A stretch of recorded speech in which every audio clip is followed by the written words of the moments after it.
Hey Rebrand pals, Mort Buzz here coming in early to tell you guys that we got a Patreon. If you're already joined, then you know you get all kinds of fun stuff like unreleased episodes, unreleased content. Ashley and I do occasional Q&A hangouts where you can ask us questions about, who is cooler in real life.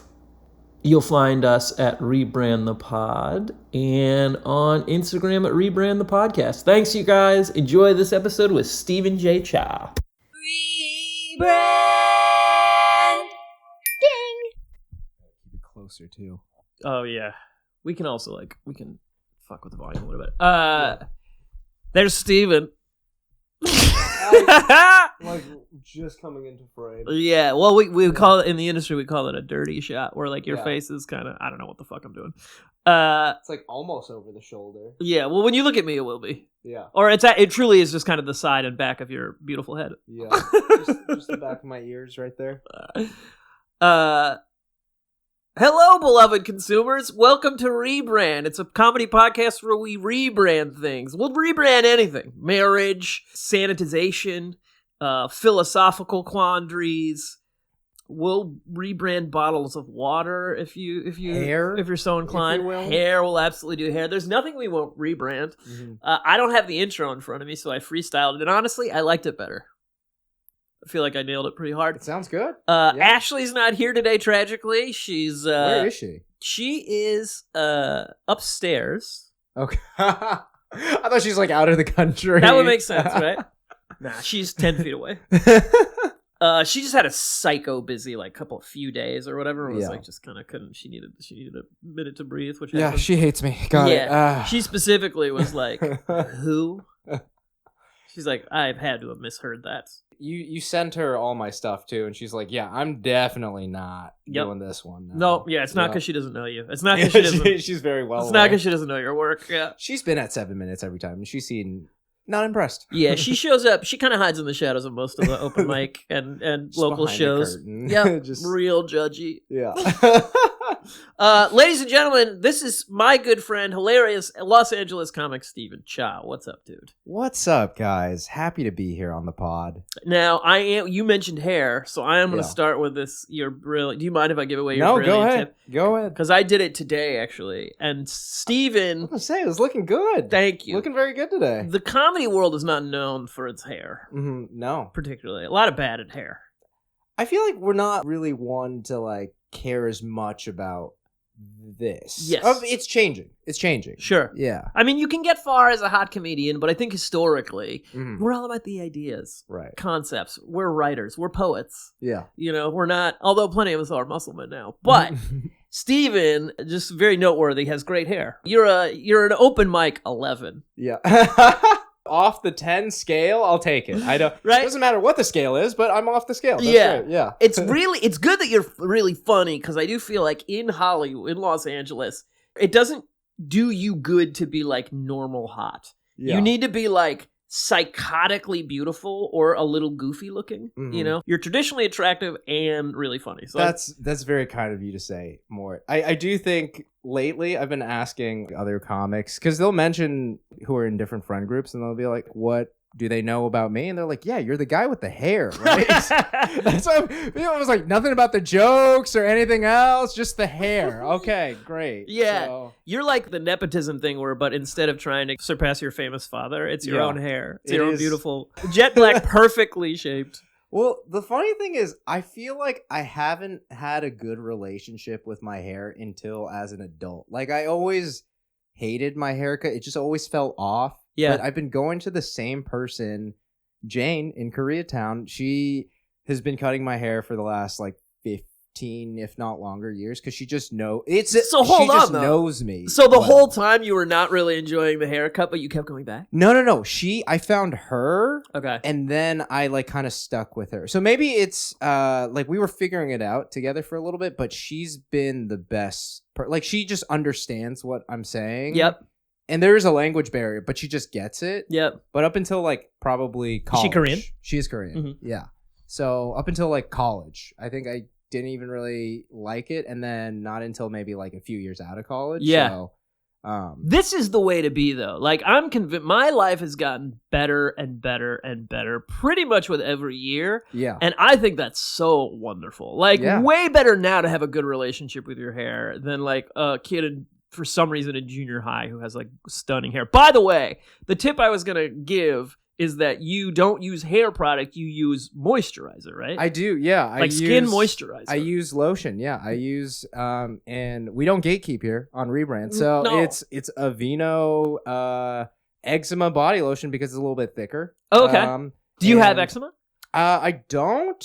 But here's hoping. Yeah, I'm hope. I don't know. I've never gotten tested, so yeah, that's true. I mean, most men are carriers. You're right. You just don't have the symptoms. Men have it. Yeah, we just don't. It's just underneath. I'm just waiting for eczema to explode late in life. It's if you get scared enough, it'll start, like rise to the top. If there's enough fear in your heart, it'll start spreading. Yep. You get scabby, itchy arms. Yeah. Starts at the elbow, works its way out. I just remember because I also had like acne issues in like high school to like college, and then that was like the only moisturizer that like worked well with my skin too. I realized that I wasn't recording it. Wait, were you? So we're 6 minutes in. Yeah, but here's the thing: we recorded video. We're recording audio. Oh, okay, but not video. You can understand why Ashley doesn't want to do this with me, right? Okay, so it's not me. Thank God. That's as long as it's not me. Okay, it's absolutely not you. I was thinking about it. I was like, I've seen her on Apple TV, and she's so funny on there. I'm like, don't look like an idiot when you don't be like fangirling or whatever. And I was like, oh, okay, at least she's not anywhere here. She can probably hear me just underneath here, but yeah, I mean, it happens. I feel like recording. I'm always recording at the wrong time at like.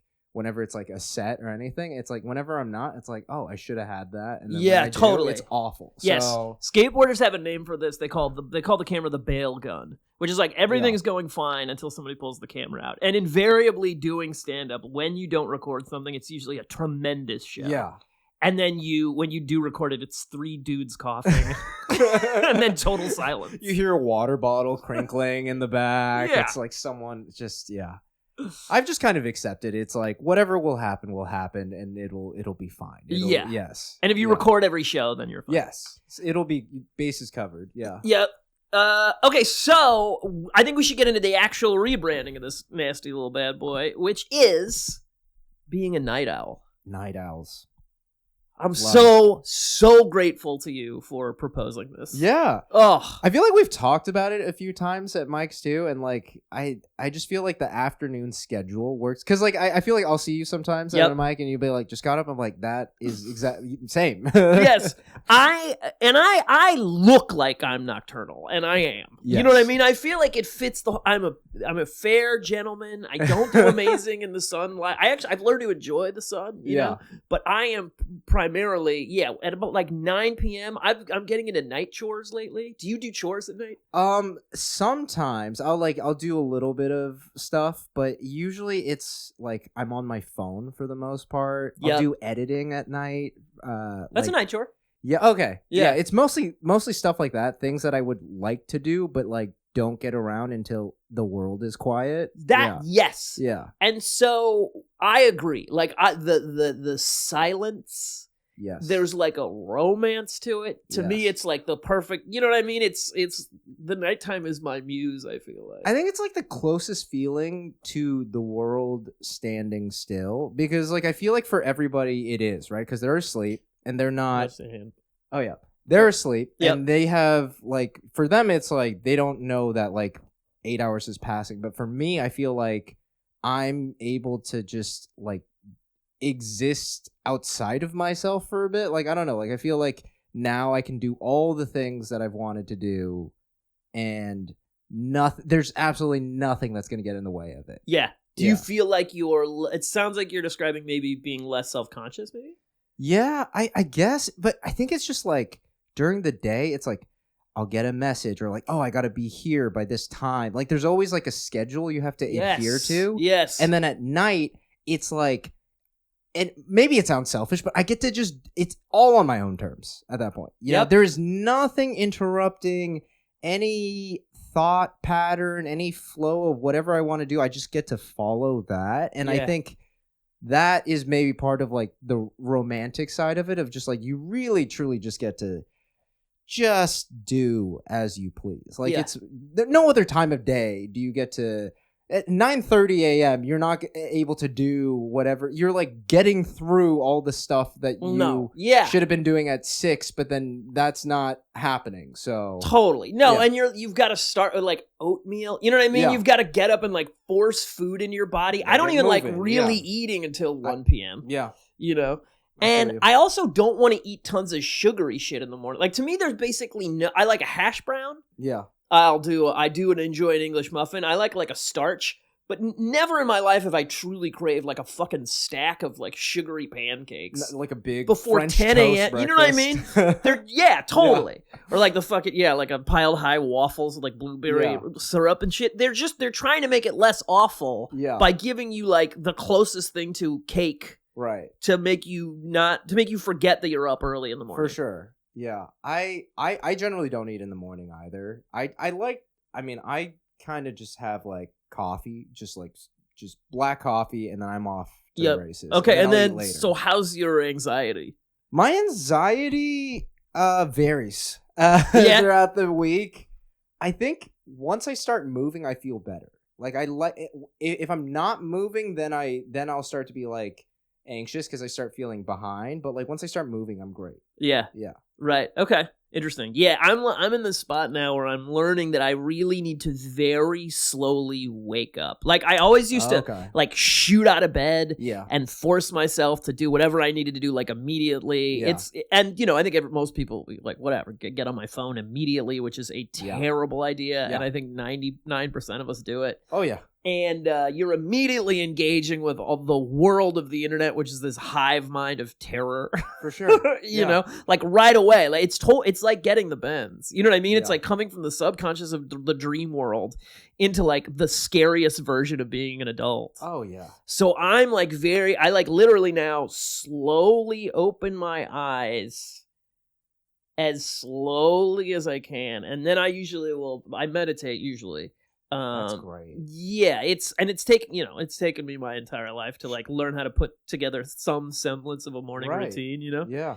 And because my anxiety is fucking wild when I wake up. I mean, my mornings are anxiety ridden. It is a lot of like just slamming everything together to like try to get out the door at a reasonable, but I'm already behind, and my schedule does not work with the world's schedule, and I think that's why I have a lot of anxiety. You're a night owl, baby. So that's what I was saying before. So there's a couple things about this. Yeah. There's delayed phase sleep disorder, which is the theory that some people are on 36-hour sleep schedules instead of 24. Right. Which makes perfect sense to me. Because right around 9 p.m. I start to become pretty wide awake. Yeah. Hence the night chores. Oh, yeah. Mm-hmm. I mean, I feel the most creative at that time. And I also don't know if it's like because I wake up later, does that perpetuate? But it does feel right, even when I'm like not thinking about it. Well,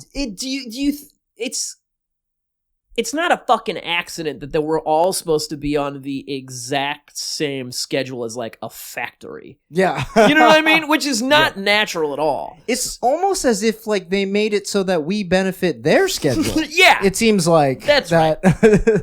It's weird how that worked out to be that way. Yeah, we've all got to fucking wake up like shock, crazy hair, terrified, and like go clock in at whatever piece of shit job we've all been forced to have. Yep. You know? And then there's another thing, which is I have ADD, like diagnosed when I was a kid or whatever. And there's a theory, which getting to sleep is a huge thing for attention deficit disorder. It's really hard for most of us. Yeah. And there's a thing called the night watcher. Have I told you about this? No. So the night watcher theory is that back in the day, like, you know, whatever. Like, oh, yes, you have told me about this. Yes. Yeah. Where there were people who were in the tribe who were tasked to stay up at night and survey the horizon. Right. To make sure that nothing till like the village is safe. Yep. Like guard. Yeah. To keep everybody safe. Which is why I'm never happier when I'm watching like an action movie at 3 a.m. Because I'm like fully fulfilling my when the fires were around here is my fucking Super Bowl. Because I was like just up all night on the app, just like keeping watch. Yeah. it's like you're fulfilling your ancestral role in keeping watch of the town. Yeah, people like us were Yeah. revered and respected. Yeah. Yeah. and now we go into dark black box theaters during the day to replicate the feeling of watching and yeah. Totally. We have to go to Yeah. like drink slinging clubs and like entertain tourists or whatever. When before we were heroes. Yeah. We're pushing boneless wings and waffle fries. No, that's what we're doing. Yeah. We're doing everything. We're sacrifice everything we've ever loved to maybe one day open up for Jay Leno. Yeah. To get to Flappers early, sit in that green room and just really meticulously comb through my set before I just get to see that beautiful chin up on that stage. So I've said, as I was saying before too, that like I think all evil things were done by people who were up early. Yeah. You know, I think anybody that wants to construct any any system that is oppressive, they're up early as fuck. All those people are doing evil shit, be it like racist zoning, or creating weaponry that is designed to destroy people from, thousands of miles away. All those people are up early. I feel like those people are like peddling military complex contracts, just the crack of dawn. Like, how much weaponry can we move before 9 a.m.? Yep. And they feel so good, like eating their scrambled eggs just as the sun is rising, just looking up, so excited about their day. This is God's country now. Right? Can't wait to frack. Cannot wait to fucking pull the Earth's blood out of the... get in that shale, Just pull it all out, Yep. Yeah. Totally. Oh, God. I'm trying to think, like, is there... Because I want to give credit to, like, people who are, like, parents or, like, trying... Like, because that's the only time that you have to yourself, right? Yes.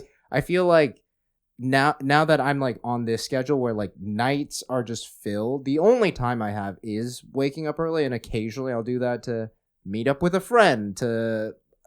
play pickleball or something. I've outed myself on pickle. I didn't want to do that, but it's out there. But it's. I'm sure there are some people who are just like, that is the only time I have, so I have to do it. But if you don't have kids and you're getting up at that hour, what are you doing? What are you doing? I mean, they're probably the people who are just like, I need to optimize every aspect of my life. Yeah. But then I'm like, but is there joy? Is there whimsy in your life? Is there... I feel like they don't have opinions on things that don't have some kind of cost benefit to them. Right. Like, I think it's those... And as a former person who felt very much like that, I empathize for them, I feel like if they could have more joy and whimsy in their life, they would. But like... for some reason, it was not cultivated or shown to them or emphasized or whatever. So yeah. I feel like they're a victim of like, you gotta get up early and do your stuff and then get home and rinse and repeat. And that's a life well lived, I feel like they don't know another way. Or they're just pieces of shit. I don't know. I might be giving them too much credit, but I'm in this path of like, let me just try to like... No, I love this. No, you're bringing a lovely kind of empathy and lack of judgment to this whole thing, which is great. Because the reality is I'm fucking jealous. That, like, my entire life I've been forced to do this thing that feels like true torture, which is like, all of school felt terrible. Yeah. All of it. Yeah. You know what I mean? Like, not only do we make 6-year-olds like sit in seats for 8 hours at a time, but we make them do that starting at like 7:30. And like, kids wake up early or whatever, but they also need naps. Like, and I really do believe everybody's on different schedules. But the reality is that I'm super jealous of how I think much easier it is to live in a world that your natural rhythm is supported and like encouraged. And everything's open at the times you want to be. Well, I do also. All we get is like White Castle. Yeah, you know what I mean? That's Del Taco on Venice Boulevard. Yes, which is fucking poison. Yeah, there's no like fresh fruit stands. You know what I mean? That are on the midnight hour. It's just I look at the tomatoes in my tacos and like, how are they all exactly the same? It makes no sense. This is not a freshly cut tomato. This was. I don't even know if you can legally call it tomato at a certain point. Right. You know? It doesn't genetically qualify. Yes. Yeah. It's like it has one too many like chemical strands. It's no longer a tomato. It has like a number. It's just perfect. It's just perfectly I just don't, it doesn't feel right. And that's what the poor nocturnal people are living off of. So no wonder we all look sick. I mean. And exhausted. I feel like we're gonna find out. Just like if you've been like lit by your refrigerator light for too many hours, it's like it's like causing some kind of chain reaction in you. It's like there's something in that refrigerator lighting that's totally the opposite of dopamine. The like depression chemical is activated by desk lamps exclusively. Yes. It's like how they discovered blue light stuff. It's like refrigerator light. Oh, that's even worse. That's like a whole nother strain of light. Yeah. But I do think that's pure stomach cancer. Yeah. It's just immediately brewing. I was going to say that feeling of being jealous of like wanting to be a morning person. I feel that too. But I don't think that's because there's total merit in like what they're doing. No. But they push it onto you. It's incentivized like crazy. Yes. But they also like act like they're better than you. And because they'll be like, yeah, I got up, I did all these things, and like, what are you doing with your life? You know, it's like this, there's a snarkiness to it, and some people are cool about it, but I genuinely feel like these early birds, in their mind, they're like, I am fucking better than you, you know? It's such a like teacher's pet move, and I always hated that shit because I just have a natural distrust of authority or whatever, and so the thing is that all that shit pays off. It does. It rewards you, like crazy. And look, like you said before, like you were saying before with the parents and stuff, I'm sure there's plenty of people who are like, you know, of course, like you work at nonprofits, philanthropic stuff, East Coast hours, whatever. People that are feeding the unhoused, all that kind of stuff. But they're only catering to the entire system, which doesn't have to be this way. For sure. You know? I just don't think we have enough power or enough people speaking out about it. You know, they're just like, I think they've been beaten down by like, we're just not those people. So I guess we just have to burden this silently. We think we're alone. We think we're alone and we're not. And we're not. We're millions strong. I feel like... And we're bleary-eyed and fucking tired. Everyone's just bloodshot and we're like, we have community. I can't see them because I can only see 2 feet in front of me right now. Yeah. But I think they're all on TikTok or Twitch or like they're doing it in isolation. I think they're just like, I play video games because I feel like nobody else is like awake at this hour, but we're just all awake by ourselves at this hour. Totally. And I'm sure it's I think very naturally, like with the Night Watcher thing, very naturally there are enough people to cover enough hours in the day that we could all be running on a system where there's just as much fun night work as there is like nightmare causing office jobs. I also feel like if you get it, I mean, I don't know. I think everybody's like reporting to someone, so you kind of have to work to whoever's above you schedule. But in reality, if there was no like ego or in any of that, you should be able to do your job at any hour. Whenever you want. Yeah. That's like when during COVID, when they were like, oh, we can all just work from home. And the bosses were like, actually, we need you to come in because we need to kind of be around you to feel really superior. I think is the only reason. How can I remind myself that I'm better than you if I can't see you in front of me? And why is it that all of the people who were like, they wanted to stay at home, their home lives were obviously more enjoyable than the people in charge who hated being at home so much that we're all like, now we all have to suffer back at this fucking office building because you don't like your son. Yeah. He's like, I don't want to be reminded that I can't be at home, so everybody needs to be here. My wife hates me, so 16 of us have to get up at 6 a.m. Yeah, I mean... When you're absolutely right, like there's no reason that you shouldn't be able to come to the office at 4 p.m. and work until 3. Just get the work done. Yeah. I mean, during COVID, I was kind of working random. I was actually going into, this is when I had a job. I was going into the office because people weren't there. Like, I liked being at the office because the problem of the office is like, you go in and all of a sudden someone pulls you away from what you're doing, and you can't just be like, I'm locked in right now, Joe. I'm trying to do this. It's like, well, Joe signs my check. So I'd be like, yes, Joe? Like, I just have to adhere to whoever's most powerful in my vicinity. Like, I don't know. And I feel like corporate America does not like you having more autonomy. Yeah, man. The all hours thing really disrupts the hierarchy. Yeah. Like, I think hierarchy is inextricable from being a morning person. Yeah. I mean, I think once you disrupt that, the whole fucking system is upended. I feel like that's how it all starts, right? Because it's like, if you're on that morning schedule, now there's consistency, predictability, and like now everyone can be no new ideas. Right. It's like everyone's getting in line. It's like the philosophy behind getting up early at a certain time is just like order and like bowing. Fascism. Yeah. It's straight up fascism. That's where it all starts. Waking up early is the root of all evil. You know what I mean? Yeah. Right? I think so. I mean, yeah, how did he get all those people on those trains? You know what I mean? He's fucking get up early. 7:30 a.m. That's right. When to get them on. Yep. I think so, dude. And I think that it's, so for me, there's this other thing to be a little bit vulnerable, which is that like I learned over COVID that I really am an introvert, and not in the truest sense of the word, because I love being around people, but I've learned that if there's more than 3 people in a room and I'm not on stage, I become very uncomfortable. And like, not like if there's a bunch of people in a room, I'm not like, I want to be on stage, but if there's more than 3 conversations happening around me, it's some embarrassing version of fight or flight that like just makes it hard for me to focus, and I get cagey. Whereas nighttime, there's no risk of that. Right. And I feel like when I wake up in the morning, I can feel the fucking psychic pressure of all these like chatty dorks. You can already hear the whispers of, hey Mort, can I grab you for a second?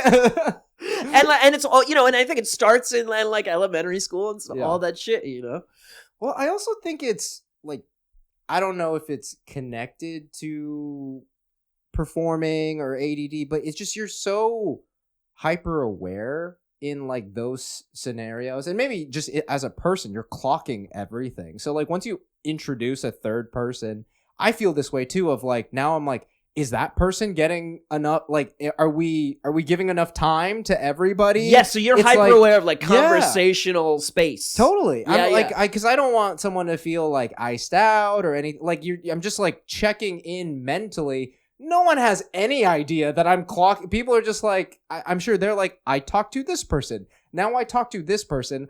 I'm trying to keep track of like 7 people all at the same time. Yeah, dude. And I don't know. It's a curiosity. It's like, I want to know. Like, I just want to know what's happening, but I can't. And I'm trying to bring myself to be present. But so what I end up doing is a bit of both. But it's a big load on your cognitive battery, I think, because you're doing it and you've learned to do it, but you're also just burning through that energy that you have. So I feel a lot of that, even when it's like 3 people. Less so when 3 people. Yeah, I think it's just like bigger settings, but like. I feel that too. It also depends on how well I know the people. Yes. Like if it was a room full of 9 of my best friends in the world, I could feel quite comfortable. Yeah. But if it's like if it's 4 people or more and there's like 2 of them that I don't know, internally I feel like I am on like Magic Mountain or something. You know what I mean? The ups, the highs, and the lows, and I kind of feel like somebody might punch me out of nowhere, But then you look around and we're just like smiling and laughing. So it's this kind of horror show of being like, okay, this is supposed to be normal and enjoyable, but to me it feels like there might be like a home invasion happening soon. Yeah.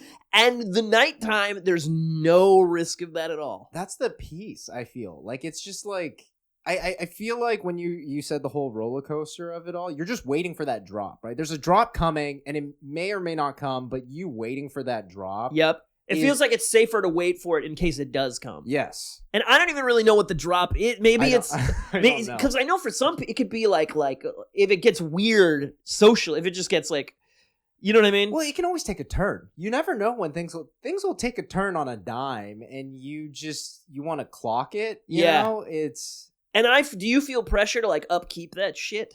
I feel like before I was like maybe very people pleasing, and now I'm kind of I'm on the ride too, and whatever. I've adopted, and I don't know where it's come from, but like I will figure it out when I get there. We reach that drop, I'll figure it out when I get there. Something happens, we'll figure, and that's given me a lot more peace. Nice. Of just being accepting of every moment as it comes, and not try, because I feel like anxiety is like being pulled into the future, right? Yeah. You're like anticipating like what's gonna happen, and now I'm just trying to just let it happen for the most part. It's an active exercise all the time, but like once I've started adopting some of that, it's made it easier to on like my load and my anxiety and so all that. Where did you start what inspired you to start trying to approach things that way? Well, I feel like comedy is one area for sure where the less present you are, the worse you're gonna be. Yep. In general. Yep. So, and you can't anticipate everything, and you can't write everything perfectly. So the only thing you can do is listen as well as you can, and then trust yourself that you will be able to respond or take direction from there. And once I've had some success in doing that, I'm like, oh, okay, this works. So then I'll just keep applying that. But I do think, for me, why I love comedy so much, it feels like a microcosm of life in many ways. Of things happen to you, you can't control it. The only thing you can do is like have an opinion or an observation or some kind of take on it, and that is just very freeing because it's like no matter what happens, I will be okay from all of it. Yeah. Or I will not be here, and then it won't matter. So it's either way, though. It's just always gonna be. You'll fine. either have a sweet riff or you'll be murdered. Exactly. Like the two options. No, absolutely. And then someone else will have a sweet riff on that. The sweetest. So I don't know. I think ever since I've adopted that kind of mindset, and like I'm doing this all the time now, it's just helped me see the path or the light a little bit better. Nice. It sounds like it's really like helping your confidence. That's what I would call that, like faith or confidence. Totally, because you kind of have to just trust yourself. It's a lot of just, I think, believing in yourself, which I think is a lot of what I lacked a lot of my whole life. Yeah. And it's funny because I feel like you say that like I'm traditionally good looking, I have good hair. Like for me, I never really heard any of that up until like being an adult, and it was always kind of confusing because I felt like people were fucking with me. Because they're like, yeah, and I'm like, do you want me to believe that? So then you can laugh at me once I believe that? Yeah. It's like, which is a great point. It's the rare person who is like really beautiful their whole life. Yeah. You know? Yeah. I think most people have a sweet spot. So it's like it's easy. I feel like being attractive is like being born it's like being born rich. Mm-hmm. Because it's undeniably advantageous, but there are disadvantages that people don't see, which is like you don't know why people are being kind to you. Sure. Is it a superficial reason, you know? And it's also like I think it's a really hard thing to not take advantage of. Yeah. You know? Totally. Yeah. And become like more superficial, I think, because you're sort of being treated in a superficial way, you know? Right. It's like it blurs the lines a bit, and also join our Patreon to see how attractive Stephen is around, so you can rate him. This is good lighting, honestly. And make sure you look on the main camera more than anything. Right down the barrel, baby. Yeah. I'm actually kind of glad things have been getting better. Like you were saying, like every year's, because I genuinely think if I had my confidence or validation earlier in life, I would have totally self-destructed. I was already self-destructing, but I was not given enough to fully like irreparably destroy my life. Shit didn't go bad enough or good enough to push you over the edge. Exactly. Yeah, but it was already like that would not have been good to add to the mix. So I am grateful every day for how things panned out in the way that it did. Same. Like I've Yeah. never been, and I don't have anybody. I've only been inside my mind and heart, so I can't compare to other people. But I think I think I have more confidence than I ever have had. I think I look better than I ever have looked, which, and every year things get easier. Like I let go of shit that's hurting me more. I'm more open to like wisdom and ways to do things that are kinder to myself. And you do start to give a little bit less of a shit what other people think. Yeah. I think the interesting thing is that also your energy starts to get lower a little bit. So you got to be a little more discriminating. Like there's other, which I think is like actually a really beautiful challenge. It's like, you become more aware of your body and its signals in a way. Yeah. And I think in America, like we're saying, we're forced to get up at 6 a.m. No one wants to do that. So we're all very practiced at not listening to our bodies, But the older you get, the more you're like, oh yeah, that grocery trip made me exhausted. Yeah. Yeah. I mean, it's like anytime I say any kind of like, if I have like a chronic, like I've had like a chronic neck pain for a while and it's been getting better because I've just been working through it. But anytime I bring up something to like someone who's older, it's always like, just you wait, it's only going to get worse. I'm like, really? It's just like, there's nothing, like no one is saying any positive things. Yeah, so I'm like, totally.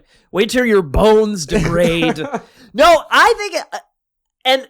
I think it's great. Like, and I truly mean this, that like, I think it's beautifully designed where there's, you kind of plateau at like middle age, which is where I am, I think. And cause I'm like, I still have my intellect. Yeah. I'm still very like capable physically, which I really love, but you can feel some stuff starting to go a little bit, like I always say, like I eat McDonald's, my fingers hurt, like shit like that, where you're like, oh, this was not happening at 20. Yeah. Like you can't, like, potato chips give me nightmares. Weird shit. Wait, so you'll have a bag of chips and then will you have the same nightmare or same type of nightmare? No, I think it's a different nightmare every time. I just notice that a lot. But it's just bad. It's always a nightmare. Yeah, if I have a crazy nightmare, I'm like, oh, I ate fucking like Wendy's chili before bed or something crazy. Sure. And I notice it way more as I get older. Yeah. But I think that's really good. I think it is, yeah. You know what I mean? I think I'm just going to try. I think you're basically, like as we were talking, I meditate, and I think basically you're just being encouraged to be more and more still. And if you're practiced in that, it's like this beautiful way to eventually just slide over to the spirit world. Well, I feel like you appreciate what's the saying, like youth is wasted on the young. It's like we don't appreciate any of those like faculties, and like I've been just trying to be more just mindful and appreciative over all those things, because it's like you don't know how good you have it until it starts like going away. Yes, and dude. I'm like, that's why I'm like, I don't even know it in this moment, but Yes. I'm just like trying to remind myself, you don't even know how good you have it, so just be happy in the good that you have, that you don't know that you have right now. Yeah. No, as weird as it sounds, Yeah. it makes sense. And and for gratitude really, really, really does. So I bought this Mazda Miata, right? Yeah. And the car? Yeah, Okay, yeah. Did I not tell you this? No. We haven't talked about this? Yeah. Oh yeah, because you got a new. You had your old car had like a ding on it, right? Yeah, Okay. which I still have that Honda. Okay, you still okay. But I've wanted a little convertible for like 5 years. Okay. So I've been online, Facebook Marketplace, offer up for, I'm telling you, 4 years, not straight, but like obsessively. This has been on your list for a while, dude. Okay. Great, because I'm obsessive. So at night, starting about 11 p.m. That's Mazda hour. Yeah, Exactly. Yeah. That's Miata o'clock. And I will get on there. And I've gone through, dude, all these hilarious experiences where I was looking at a 350Z and I went down to, it was like near Chino. And I ended up in the backyard of these like two ancient Korean dudes who didn't know why I was there. And then I went out and then I found the guy who I was supposed to buy the 350Z from. And he was just like, moderately gangstery Latino dude who clearly did not want to sell the car. Like his wife had obviously put it up on Facebook, and then I walk up like, hello. And he's like, I was like, hey, can I see the car? And he's like, yeah. And I was like, can I drive it? He's like, I don't really want to do that. Can we just make the deal or not? And I was like, okay, I'm going to go, man. Thanks. Yeah. So anyway, all that shit, have you ever, when you get something that you really want, I've had these experiences of like, oh, it didn't fill the hole. The buyer's remorse of it all. That, but a deeper thing of like, oh, and you're talking about like anxieties about worrying about the future. Like, yeah. a lot of times it'll come from this place, and I'm sure this does for me with this car too, of like, if I just get the right thing, Yeah. I'll feel good, right? When that comes from like a deeper not feeling whole. Sure. You know what I mean? Yeah. But stating like gratitude for this car has just made it so fun. It's this 2002 little tiny buzzy little thing that's like so top down, like it feels like fast skateboarding. That's why I love it. But expressing gratitude really does make life so much more joyful, because I think it removes the ego from the thing. Yeah. Whatever it is. Like it's a way to say like, if I had a good show or something, like I'm grateful for the show. There's something about that says like, this isn't just because I'm a badass. Yeah.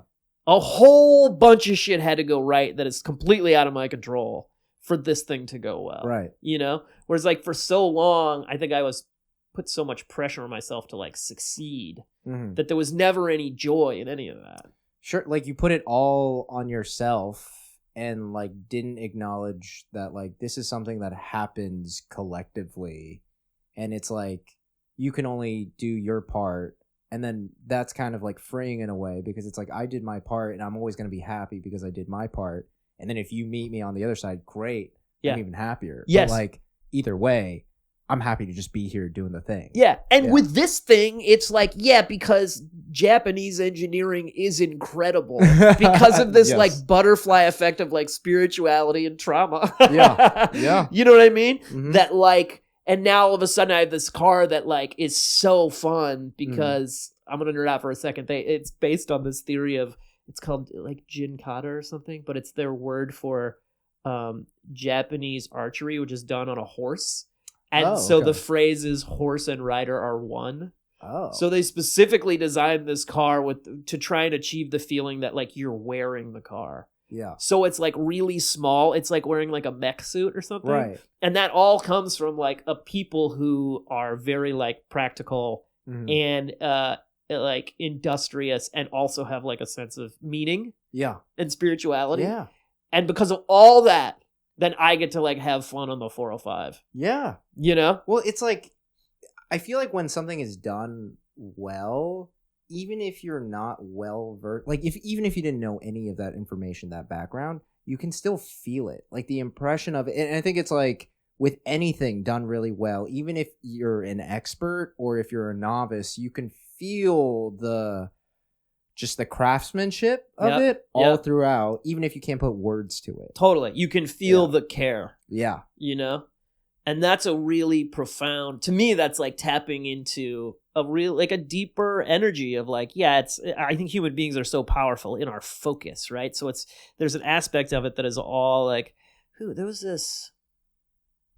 said this thing of like, I think it's on the album Deltron 3030. Do you know that album? No, I don't. This really amazing sci-fi concept rap album by Dan the Automator and Del the Funky Homo Sapien, and it's all about rap in the year 3030. You could have made up those names, and I would still believe you. I would have been like, those aren't real, or they're your neighbors. I don't. I wish it was just like a fictional world I created in my head. It sounds so, but it sounds like there's like a world behind those people. So it sounds very, very dude, real. it is. They're brilliant. Yeah. Del is like, he's West Coast legend, like incredible independent rapper, like whatever. So, but in that, I think that's on that record where he's talking about like people think they make music, but music is already there. You're just manipulating it. Okay. And to me, it's kind of the same thing with like human beings are so powerful in our focus. If we focus on something hard enough, then that in some way like stewards the energy into shaping this thing. I feel like we've talked about this a lot too, where like the best comedy doesn't even feel like you personally wrote it. You're just like channeling something that's like it's true to you because it happened to you, but like you're like tapping into something that's like channeling through you, and that's why it like people respond to it, because they're like that energy, that vibe or whatever is also connecting with them because it's like on some kind of greater plane. And I know this is very spiritual, and I know you're a very spiritual person, and I'm not even gonna pretend to like understand, like I don't know what it is, but I do feel like when I listen to like that, right, it does feel the most that's what people describe as like authenticity and like vulnerability and being. It's like this thing that we all feel and we kind of know, and then you're the one who's just like manipulating it or like controlling it in a certain way. Yeah, which is why I think presence is so powerful, right? Because you're more open to these experiences that are happening directly in front of you. And it's like, it's any sort of art, I think, is like that, where you know, and there's the Jungian thing of like the collective subconscious, which like David Lynch was all about, sort of doing these meditations to go into his subconscious and pull out these ideas, right? And so, yeah, I think great artists really are able to encapsulate some aspect of human experience that is like shared. And usually that happens, I think it's delving into something that's like larger than your ego, you know? And it's really interesting because it almost uniformly gets there through specificity, which is weird. You know what I mean? Because it's searching for something very big, right? But it comes down, it's exemplified in the smallest thing, which points to the reality that like the universe is fractal. Yeah. You know, that like everything is, a universe is contained within a universe, like right. the, you know, the like microcosms within each other. The atoms look exactly like the planet. Planets. Yes. I feel like all of that work is probably happening at nighttime for the most part. if I would have to take a guess, I want to say 80% nighttime work. Don't you think? Yes. All those, because the veil is thin at night. Like you're almost dreaming. So if you're gonna be able to touch the collective subconscious, it's gonna be through a nighttime practice. It's gonna be when everyone is. I swear to God, it's like you're tapping into that dream world, and like you're able to more easily tap into it because like everybody's online in the dream world, right? Like they're sleeping, but like you're like hacking into it. I guess you're like, well, I don't know. Maybe it's like connected to lucid dreaming in a way, but I feel like I can't. There's some people who like do that like for an extended period who have absolute control over that. Lucid dreaming. Yeah. Right. And I don't think I'll ever get there, so I'll just be awake while everyone else is dreaming and then try to pull it out that way. I think that's my mode of tapping into that. like a nicer Freddy Krueger. Yeah. Just popping in. I'm just taking notes here. Just observations for myself. Still creepy, but not violent. Yeah. You just keep doing what you were doing. I'm just going to be here watching. Trying to get it for the act. You know, nighttime, you can see Cody, my dog here, if you're on the Patreon, and he's just behind sweet Stephen. Yeah, there he is. The greatest nights of my life he like has is, it's 1 a.m. He's got his head on my chest. He's breathing softly. Ashley is sleeping. You know what I mean? Yeah. I'm like watching skateboard videos. It's just pure paradise. And I'm sure very soon I need to give all that up so that I can start waking up early, because the tragedy for me is I'm always trying to become a morning person. Yeah. Like I have this great hope that one day I will like turn a corner and I'll just start to feel great at 8 in the morning. I feel like the only thing that's really like pushing me towards making that happen is that my schedule is misaligned with Riley's schedule, because that's been your girlfriend. Yes. So I'm always coming back home from a show or a mic and she's already in bed because she's got to get up early, and I feel like I don't have as much time with her because granted there's only so much I can control with that because she's got a job that she has to be at, but I do think I need to find ways to overlap with her schedule a bit more. Yeah. But I don't know. Do you feel that way with? Do your schedules align pretty well for the most part? No, kinda. Yeah. I don't know. Yeah, it sounds similar. Okay. Yeah, it sounds similar, which is why I've been doing night chores. So I'll do like dishes and laundry at like 1 a.m. or something if they haven't gotten done. So, which is probably nice. Probably feels to her like a little elves are doing or folding the clothes or something. Just cleans up and it's done by morning. Yeah, night fairies are coming through and fixing the house. Stephen, where can the people find you? You can find me on Instagram, TikTok, YouTube. It's all at Stephen J. Chaw. That's Stephen with a PH, J, and Chaw is CHA. Nice. And do you have any shows or anything coming up? I have a couple shows. They're all on my Instagram. I have a link tree in there, and I post on my story. Please follow me, and you'll see all the stuff. Follow Stephen. He's the shit. As you heard, a very thoughtful, generous conversationalist and a hilarious comedian. You can find us at Rebrand the Podcast on all the social medias. We have a Patreon. It's Rebrand the Pod.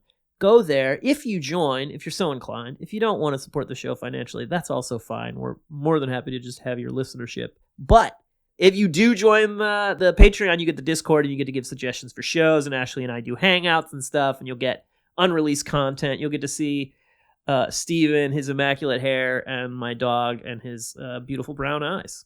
So beautiful. He's a gorgeous boy. Thanks for coming, Stephen. Yeah, thanks for having me. This is fun. Rebrand.